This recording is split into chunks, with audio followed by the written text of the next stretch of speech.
আমার স্বামী টিটু ঘর জামাই থাকতো আমাদের বাড়িতে, কিন্তু সে ছিল অকর্মা, কোনো কাজ করতে পারত না। কিন্তু তাকে আমি অনেক পছন্দ করতাম, তাই বিয়ে করে ফেলি।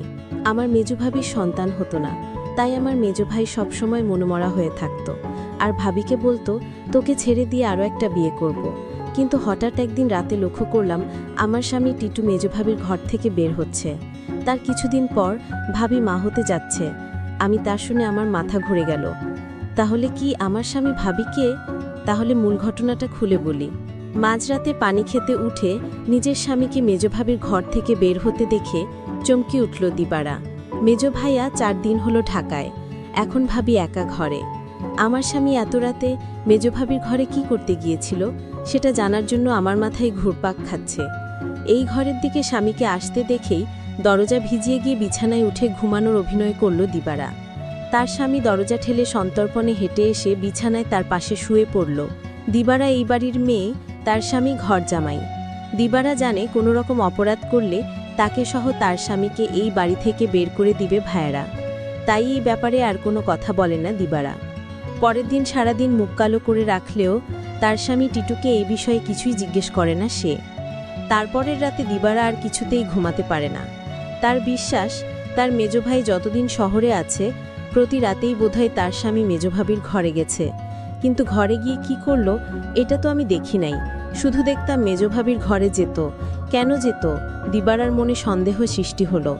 তার বিশ্বাসকে সত্যি প্রমাণিত করতেই যেন ধীরে ধীরে টিটু দিবারার পাশ থেকে গড়িয়ে মেঝেতে নামল। এরপর পা টিপে টিপে ঘরের দরজা খুলে বাইরে চলে গেল। রাত এখন কয়টা হবে? 1টা 2টা। টিটু কোনো কাজ না জোগাড় করতে পারায় ভাইদের উপর নির্ভর করেই বেঁচে আছে তারা দুজন। দিবারা টিটুর এই অর্থ উপার্জনের অক্ষমতাটাই পুষিয়ে দেয়। সারাদিন গাধার মতো বাড়ির কাজ করে। সারাদিন কাজ করায় শরীর এতই ক্লান্ত হয় যে সারা রাত মরার মতো ঘুমায় দিবারা। কয়বার টিটু তাপড় দিয়েও দিবারার ঘুম ভাঙাতে পারেনি। তাই রাতে যে দিবারা জেগে থাকতে পারে এমন কোনো ভয় তার ছিল না বলা যায়। আর এই সুযোগে মেজো ভাবির ঘরে যেত, কিন্তু কেন যেত তা আমি কিছুই জানতাম না।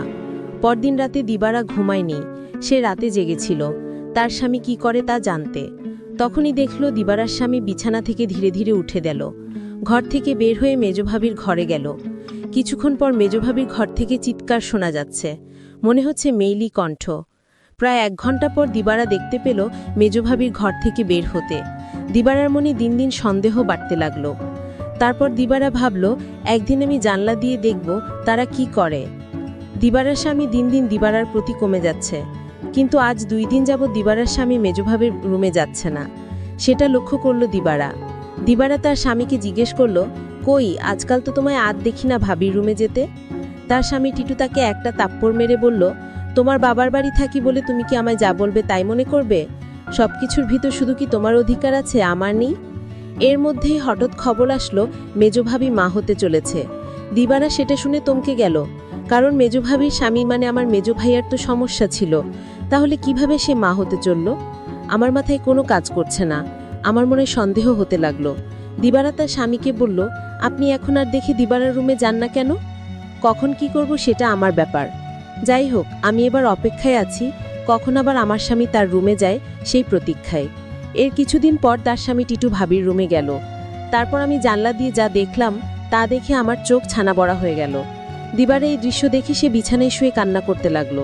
ঠিক তখনই আমার স্বামী টিটু আমার রুমে এসে পড়লেন আর আমায় বলতে লাগলো, আরে শাহানা, লাইট জ্বালাও না, দেখো দিক কি দেই। বিরক্ত হয়ে বিছানা থেকে নেমে লাইট জ্বালালো দিবারা। তারপর চৌকিতে এসে বসলো টিটু। তার সবগুলো দাঁত বের করে হেসে পাঞ্জাবির পকেট থেকে একজোড়া চুড়ি বের করলো। আর একটু কাছে আসো, পরায় দেই চুড়িগুলো। দেখে চিনল দিবারা এগুলো স্বর্ণের আড়ের মালিক যে মেজো ভাবি ছাড়া কেউ না, তাও সে ভালো করে জানে। সে ভয়ে ভয়ে ফিসফিস করে বলল, এগুলা তো মেজো ভাবির, তুমি পাইলা কই? আরে ভয় পাইও না, চুরি করি নাই, মেজো ভাবি আমারে দিছে। বল কি? সে কেন দেবে? তোমারে একটা কথা কই কই কই কইরা এতদিন কইতে পারি না ইসমে। ভাবছিলাম তুমি আমারে ভুল বুঝবা, কিন্তু তোমারে আমি কি কিছু গোপন করি বলো? ভুল বুঝো না বউ। মেজো ভাই এবার ঢাকায় যাওয়ার পর কয়রাত আমি মেজো ভাবির ঘরে গেছিলাম। টিটু আবার বলল, মেজো ভাই ঢাকা যাওয়ার পরে মেজো ভাবির কয়রাত খুব জ্বর হয়েছিল, কিন্তু তার যত্ন করার মতো কেউ ছিল না। তাই ভাবি কইল, দেখ টিটু, তোরে আমি ভাইয়ের মতোই দেখি। আমার সারাদিন ভালো লাগে, খালি একটু দুর্বলতা থাকে, কিন্তু রাইত হইলেই জ্বর বাড়ে। তুই কি রাইতা এসে আমার মাথায় একটু পানি ঢালতে পারবি? দিবারা তার স্বামী অবাক হয়ে বলল, আমারে কইতে পারতো? ছোট ভাবি বড় ভাবি আছে, তোমারে কইল কেন? আমারই সারাদিনে জ্বরের পথে একবারও কইল না। টিটু মুখটাকে মলিন করে বলল, দেখলা, সব আমার কপালের দোষ। আমি জানতাম তুমি আমারে সন্দেহ করবা। আমি কি মাইনসির বিশ্বাস পাওয়ার যোগ্য? দিবারা এবার কাদো কাদো হয়ে বলল, না গো, আমি ওইটা বলি নাই। আমি তোমারে বিশ্বাস করুম না তো কারে করুম কাও? তুমি ছাড়া আমার আর কে আছে? তুমি আমারে ঠগায় বা ফিরিস্তা আইসা কইলেও বিশ্বাস করুম না। এই না হইলে আমার বউ। শোনো, ভাবিরে কইলাম দিবারে পাঠাই দিব না। ভাবি কইল, আহা বেচারা, সংসারটা লেগে কাজ কইরা সারাদিন মরতাছে, তারে আবার রাইতে ত্যক্ত করা কেন? দিবারা জানি যে আমি তোমারে ভাই মানি। তুমি আইসো, দিবারা কিছুই মনে করবে না। জানলেও ওর মনে তো নষ্ট না। তবু আমি তোমারে কিছু কই নাই, ডরে তাছাড়া বুঝি তো। পরের বাড়িতে থাকি, বেশি তর্ক মানায় না। এই জন্যই আমি তোমার ভাবির রুমে গেলাম চুপি চুপি, কারণ রাইতে তোমার ভাবির মাথায় পানি না দিলে তখন জ্বর ছাড়তো। আমি যদি ভাবির পাশে না থাকতাম আর পানি না দিতাম, তাহলে জ্বরে মইরা যাইতো একটু দিনে। ভাবিতে কবরস্থানে রেখে আসতে হইতো। দিবারা তখন বলল, সবই বুঝলাম, কিন্তু একটা বিষয় আমার মাথায় ঢুকছে না। টিটু বলল, কি কথা তোমার মাথায় ঢুকছে না, আমারে বলো। দিবারা তখন বলল, আমার মেজু ভাইয়ের সমস্যা ছিল, কিন্তু সে কিভাবে মা হতে চলেছে, আর ভাবির ঘর থেকে কিসের আওয়াজ আসতো। টিটু তখন বলল, তুমি দেখি আবার আমায় সন্দেহ করতেছো? এই সন্দেহটা তোমাকে দূর করে দেই। তোমার মেজো ভাবি একদিন আমায় বলল, আমার সংসারটা মনে হয় টিকবে না। আমি বলেছিলাম, কেন টিকবে না? কারণ আমার কোনো সন্তান নেই, তাই স্বামী আরেকটা বিয়ে করতে পারে বলে আমায় বলল। আর তখনই আমি বলেছিলাম তোমার ভাবিকে, শোনো, তুমি কিছু চিন্তা করো না, আমি সব ব্যবস্থা করতেছি। আমি তখন এক ফকির বাবার কাছে গেলাম, ভাবির সমস্যাগুলো খুলে বললাম। ফকির বাবা বলল, আমি তোমার 1 গ্লাস পানি পড়া দিব, সেটা 2-3 ফোঁটা করে সপ্তাহখানিক খেতে হবে, তাও নিজ হাতে খেলে হবে না, তার স্বামী তাকে খাওয়াইতে হবে। তখন তো বড় ভাই বাড়িতে ছিল না। আমি কোনো উপায় না পেয়ে 1 গ্লাস পানি পড়ায় নিয়ে আসলাম। আর এই ফকির বাবার পানি পড়া খেয়ে আল্লাহর রহমতে সেই সন্তান লাভ করেছে, বুঝলেই বার দিবারা। আর তোমার ভাবির ঘর থেকে যে শব্দ আসতো, সেটা ছিল অ্যালিটির শব্দ। তুমি শুধু শুধু আমায় সন্দেহ করতা। দিবারা চোখ ভিজে ওঠে। আহা, তার এই স্বামীকে আর ভাবিকেই নাকি সে ভুল বুঝেছে।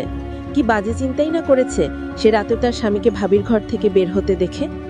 সে সিদ্ধান্ত নেয় তার সহজ সরলই স্বামীকে আর কোনোদিন সন্দেহ করবে না সে। টিটু বলল, আমি সেবা যত্ন করাতেই তো ভাবি সুস্থ হয়ে গেল, তাই তো খুশি হয়ে দিল এই চুরি জোড়া।